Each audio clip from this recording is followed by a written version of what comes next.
Hey everyone, welcome to iOS Hacker.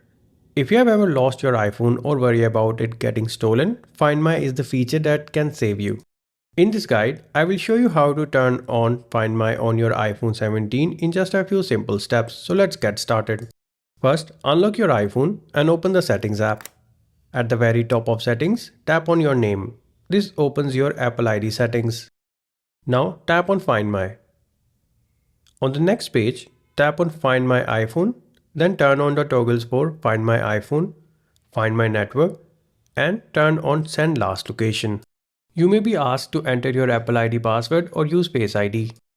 Turning on Find My on your iPhone 17 is very important. It allows you to track your iPhone if it's lost, lock it remotely, erase your data if it's stolen, and even locate it when the iPhone is offline or powered off. After enabling Find My iPhone on your iPhone 17, make sure location services are also turned on, otherwise Find My won't work properly. And that's it, your iPhone is now protected with Find My. If this video helped you out, don't forget to give it a like and subscribe to our channel for more iPhone tips and tutorials. Thanks for watching.